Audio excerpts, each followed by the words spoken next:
है तो किस तरीके की व्यवस्थाएं हैं, क्या कुछ इंतजाम है, जिससे किसानों का क्या रिस्पांस मिल रहा है, सरकार किस तरीके से प्रिपेयर्ड है, इन सभी चीजों को लेकर बात करेंगे। हमारे साथ जुड़ रहे खास मेहमान, हमारे साथ जुड़ रहे राज्य मंत्री राजेश नागर जी। सर, आपका बहुत स्वागत करती हूं स्पेशल ब्रॉडकास्ट में, आप हमारे साथ जुड़े हैं और जनता के लिए आपके सीधे जवाब काफी ज्यादा मैटर करेंगे। राजेश जी, यहाँ पर फसल खरीद और किसानों के लिए क्या कुछ इंतजाम है, सरकार यहाँ पर किस तरीके से काम कर रही है, सबसे पहले आपका विजन जानना चाहूंगी।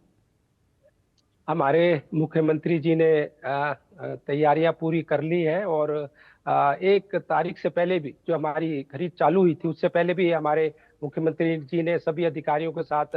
बैठक की और कई बैठक मैंने भी की अपने, चाहे डीएफएससीज हो, अपने मार्केट कमेटी के और भी अधिकारी हो, एफसीआई के अधिकारी हो, एफएड के अधिकारी हो, वेयर हाउस के अधिकारी हो, सबके साथ हमने बैठक की और मैंने खुद कई मंडियों का खुद जाकर दौरा भी किया, चाहे लाडवा मंडी की बात करें, चाहे इंद्री मंडी की बात करें, करनाल मंडी की बात करें, चाहे मेरी तिगांव की मंडी हो, सोना की मंडी हो, झज्जर की मंडी हो, रेवाड़ी की मंडी हो, चाहे कई मंडियों का खुद मैंने दौरा किया और पूरा जायजा लिया तैयारियों का, चाहे बात करें बारदाने की, चाहे बात करें ट्रांसपोर्ट की, चाहे बात करें बिजली व्यवस्था की, चाहे बात करें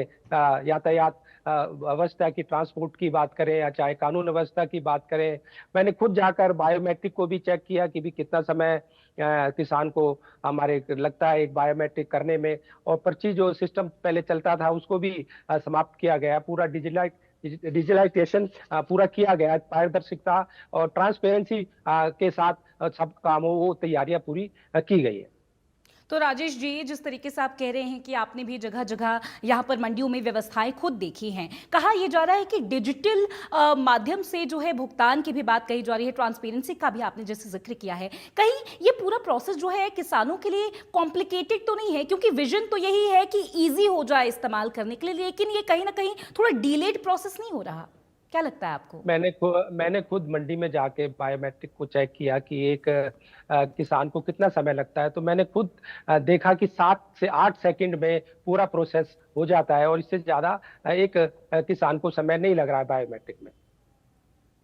ठीक है, तो यहाँ पर राजेश जी, फसल खरीद को लेकर लगातार जो है सियासत भी तेज होती जा रही है, लगातार बयानबाजियां यहाँ पर आ रही हैं, लगातार बाकी के जो दल है उनकी तरफ से ये भी कहा जा रहा है कि किसानों को कहीं ना कहीं परेशानी हो रही है और एक तरीके से एक नए घोटाले की तैयारी, एक बड़ा बयान जो है विपक्ष की तरफ से सामने आया था, इसको लेकर क्या कहेंगे?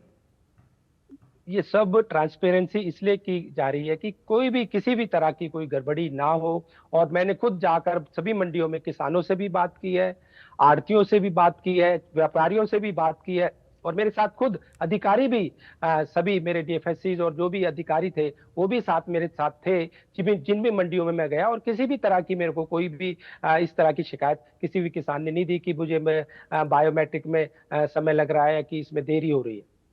राजेश जी, यहाँ पर क्योंकि हम लोग पॉलिटिकल लैंडस्केप पर भी जो है एक बड़ा फोकस रखने वाले हैं और यहाँ पर क्योंकि आप बात कर रहे हैं, तो सरकार पूरी तरीके से अलर्ट मोड पर है, मंडियों में व्यवस्थाएं जो है बिल्कुल ही ट्रांसपेरेंट की गई हैं। ऐसे में विपक्ष लगातार सवाल उठा रहा है, बयानबाजियां हो रही हैं, इससे आपको क्या लगता है जब भी कोई इस तरीके की दिक्कत होती है जिस पर काम करना चाहिए विपक्ष और सरकार को साथ मिलकर जनता के लिए, वहां पर विपक्ष एक तरीके से मुकर क्यों जाता है? विपक्ष को सरकार के किसी भी काम पर कॉन्फिडेंस भी नहीं है, चाहे वो वैश्विक संकट हो, मिडिल ईस्ट के वॉर की बात करें, या फिर एक आम सी ऐसी इशू जो कि किसानों के लिए बहुत महत्वपूर्ण है, विपक्ष को दिक्कत क्या है?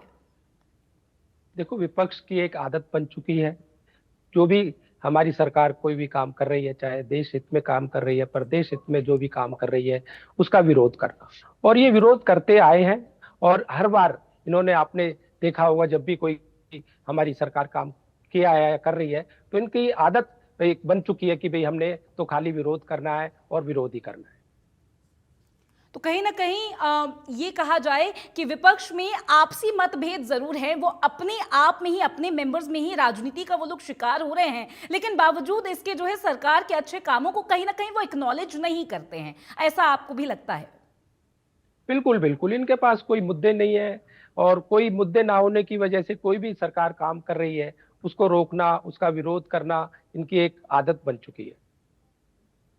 ठीक है राजेश जी, बहुत शुक्रिया आपका। आपके साथ ये बातचीत बेहद ही अहम रही है हमारे स्पेशल ब्रॉडकास्ट में आप जुड़े हैं। तो देखिए हमारे साथ यहाँ पर जुड़े राज्य मंत्री राजेश नागर, उन्होंने यहाँ पर बड़ी बात कही है फसल खरीद को लेकर। जिस तरीके से उन्होंने जायजे लिए हैं इसको लेकर उन्होंने बात की है। इंडिया न्यूज से खास बातचीत में बोले हैं राजेश नागर। पॉलिटिकल लैंडस्केप से तो उन्होंने पर्सपेक्टिव दिया है, लेकिन फसल खरीद को लेकर भी पूरी तैयारी है, राजेश नागर ने साफ कहा है। तो देखिए अधिकारियों के साथ उनकी बैठकें लगातार हुई हैं, बैठकें की गई हैं, मंडियों को लेकर जो है लगातार दौरा किया गया है, जायजा यहां पर लिया गया है और एक एक मंडी व्यवस्था किस तरीके से इंतजाम किए गए हैं। किसानों को बायोमेट्रिक की बात करें, डिजिटल लैंडस्केप पे जो इस्तेमाल में ease of doing every process है उसको लेकर क्या कुछ वक्त कितना किसानों को लगता है, उसको लेकर भी पूरे कॉन्फिडेंस के साथ राजेश नागर जी ने यहाँ पर जवाब दिया। अधिकारियों के साथ ही बैठक हुई है, मंडियों की व्यवस्थाएं उन्होंने खुद देखी है और जो सवाल विपक्ष लगातार उठा रहा है, जो बयानबाजियां लगातार सवाल कर रही है विपक्षी दल, उसको लेकर भी जवाब यहां पर राजेश नागर ने दिया है। तो ये बड़ी खबर है इंडिया न्यूज की खास बातचीत में, एक्सक्लूसिव कॉन्वर्सेशन में बड़ी बात राज्य मंत्री राजेश नागर ने कही। चलिए खबरों में बढ़ेंगे आगे। करनाल की मंडियों में फसल खरीद की क्या कुछ स्थिति है, क्या कुछ सिचुएशन है, हमारे सहयोग की ये रिपोर्ट